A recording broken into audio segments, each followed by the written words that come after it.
Hello everybody, and welcome to another 5-9 review. Today we'll be talking about Ratchet and Clank Rift Apart. My name is Iron Kane and I'm here with Iz to discuss the game's design, graphics, gameplay, and give our personal thoughts of the experience overall. Before we get started, I just want to give a friendly reminder to like the video if you enjoyed the content and subscribe to stay up to date for everything we do here at 5-9. Also, let us know in the comments if you agree with our opinions and let us know what you thought of Rift Apart. That out of the way, let's get right into the review, starting with Iz going over the game's design.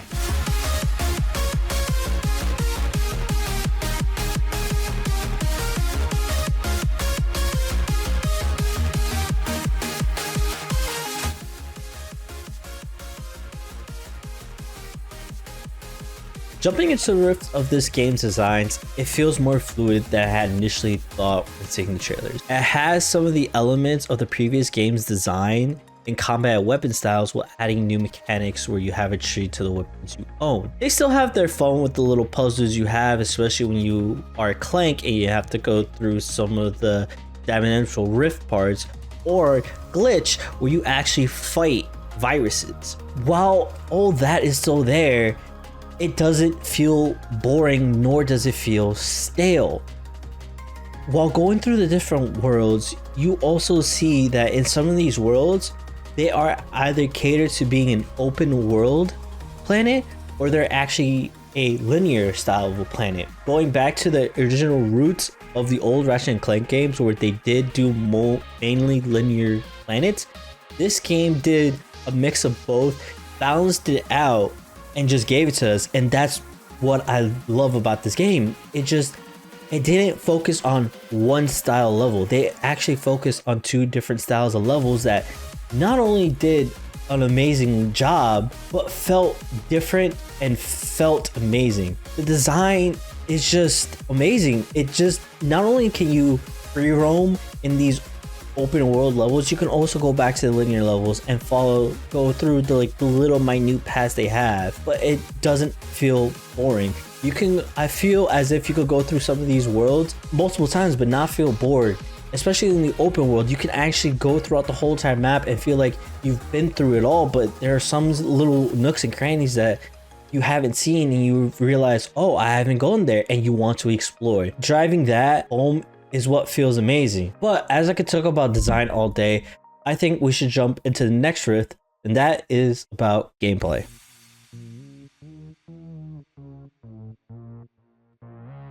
If there's one thing that Ratchet and Clank games are known for, without a doubt, it's been its iconic strafe, jump, and shoot gameplay. The series has always incorporated staples of classic 3D platformers, with platforming obviously, collectibles, and even cheats. Yeah, cheats. Remember when video games actually had fun unlockables like Big Head Mode and Invincibility? Well, in Rift Apart, features like these are only the icing on the cake. Whether you're a long-time fan or just hopping into the series, Rift Apart does an excellent job of throwing the player right into the action, teaching the basics of dodging enemy fire, and unloading your own arsenal back at them. In the latest entry to the series, you get to play as two Lombaxes that share the same gadgets and weapons. Ratchet comes equipped with this trusty Omni Wrench, whereas Rivet uses a hammer. With both melee weapons, players can attack enemies by either throwing the wrench or hammer, or by getting right in the enemy's face and giving them a good smack. Ratchet and Rivet play 99% the same, with the only key difference being the final attack in the 3-hit combo, and the way both melee weapons are thrown. Ratchet's wrench acts more as a boomerang, where Rivet's hammer behaves similar to the way Kratos' axe does when thrown in God of War. Both tools are also used to activate switches and turn any cranks. Moving on, we have other classic gadgets like the glide boots to get extra distance mid-air, magnet boots for traversing walls and ceilings, grind boots to ride along rails, and my favorite, hover boots, which are used to get around in a flash and get over pits. It's also a new feature with the hover boots in the game where you can charge them up by using the triggers to really be smoothing. Look at that Lombax go. Woo! With Ratchet and Rivet's Omni Glove, they have access to the swing shot from the get-go, which is dope. There's also new abilities created for the game like the Rift Tether, which is used to traverse the world and get better positioning to surprise enemies. The other two new abilities players unlock are Wall Running and the Phantom Dash, which both flow together really nicely. Phantom Dash in particular is especially cool because you can use it to get invincibility frames, giving the player another option to dodge oncoming fire. Now let's get into the meat and potatoes of Rift Apart. It's weapons. With 18 weapons in total, there's a wide variety of kick-ass munitions for players to choose from. Of course, you get your basic weaponry like a blaster pistol, a grenade, and shotgun, but where Rift Apart and Ratchet and Clank really shine is with its more unique weapons. I'm talking the topiary sprinkler that makes enemies look like chia pets and stuns them for an easy hit, the void repulsor that acts as a shield in a shotgun, the glove of doom which launches little killer robots that munches on baddies while you take them out from afar, and much, much more. And per Ratchet and Clank tradition, Rift Apart includes a new Rhino, which when upgraded can spawn various iconic PlayStation characters like Sly Cooper, Jak and Daxter, and even the dinosaur robot things from Horizon Zero Dawn. For me personally, the most addictive part of the weapons is leveling them all up to max and just comboing enemies. My combo of choice was throwing out Mr. Fungi, Toritary Sprinkler, the Angels of Doom, and literally just using any weapon of choice. And by that point, anything on screen would be melted, dude. They would just be erased from my screen. And of course, with this game being a PS5 exclusive, it takes advantage of the DualShock 5's adaptive triggers and haptic feedback. For example, with every jump, step, and shot taken, you get field response from your controller, which, is pretty neat. And with the adaptive triggers, with certain weapons, you can have alternate fire. Like with the blaster, if you hold down the trigger, partly you shoot more precisely with a single shot. When you hold down the trigger, that's when you get rapid fire. This isn't game-changing or revolutionary or anything. You can even turn the function off if you don't like the feature, but it is cool to see games take advantage of the new DualShock controller. Overall, the only negative thing I can say about Rift Apart's gameplay is that although a lot of weapons are fun to use, there were some I found myself never using at all, and others that felt exactly the same to another weapon. Like the Enforcer, the Pixelizer, and the Void Repulsor are basically all shotguns, and the Blaster, Lightning Rod, and Black Hole Storm are all machine guns in a way. Of course, these weapons obviously aren't exactly the same, but I feel like there were better weapon variety in this series' past. Speaking of variety, when it comes to enemies, the game falls a little short here as well. There's really only 2 bosses and like 3 mini bosses that are repeated throughout the game, being a big robot, big dinosaur, a dropship. To be honest, you don't really need to think too much when engaging in a fight. You can really approach every battle the same way, even on the hardest difficulty, but I personally never got bored or felt like it got too repetitive. That being said, it was something that I noticed. Alright, I think it went on about the gameplay enough. Let's move on to Rift Apart's presentation.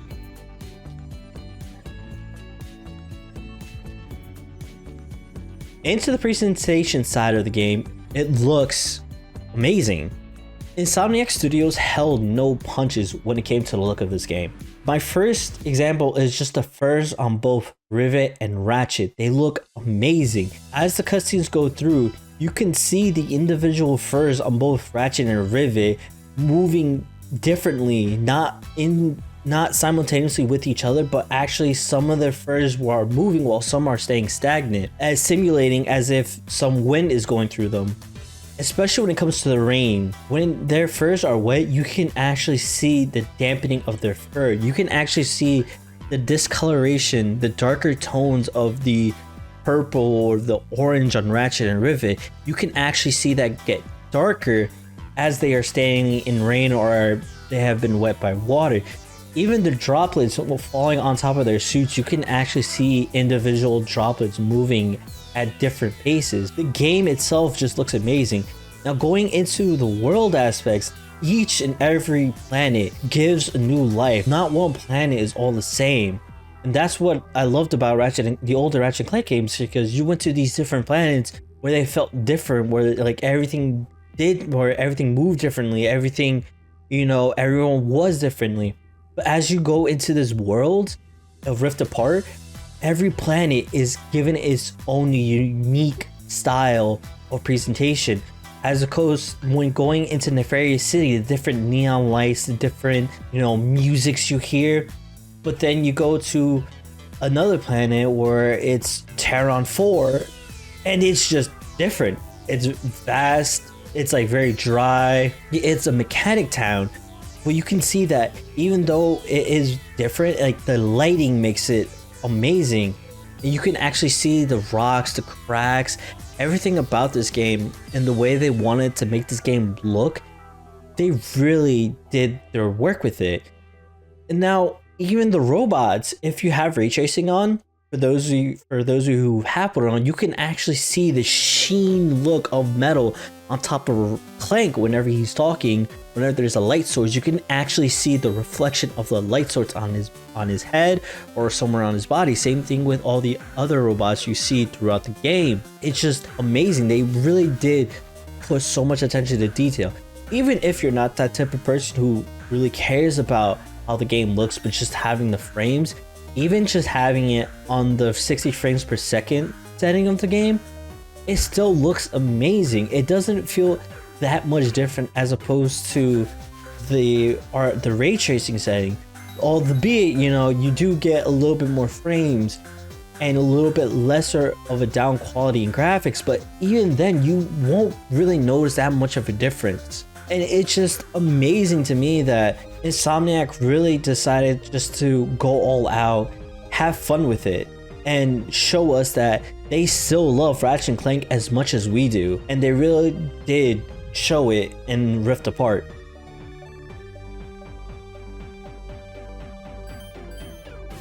In terms of my overall thoughts, what can I say? This game was phenomenal. Insomniac really knocked it out of the park.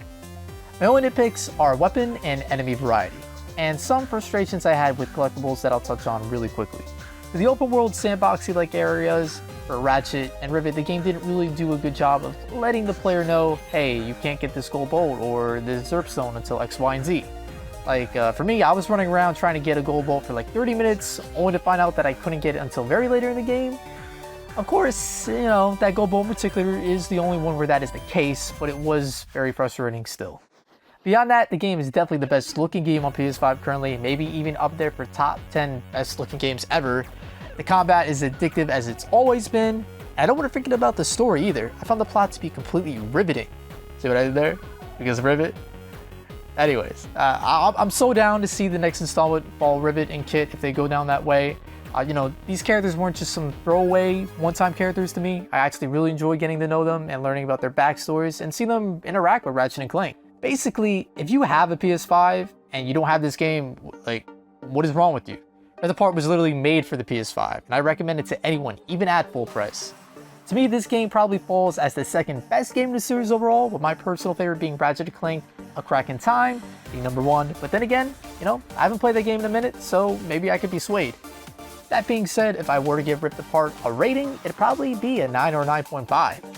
If you were never a fan of Ratchet and Clank in the past, I'd still give this title a try. It's seriously going to be a contender for Game of the Year, no doubt.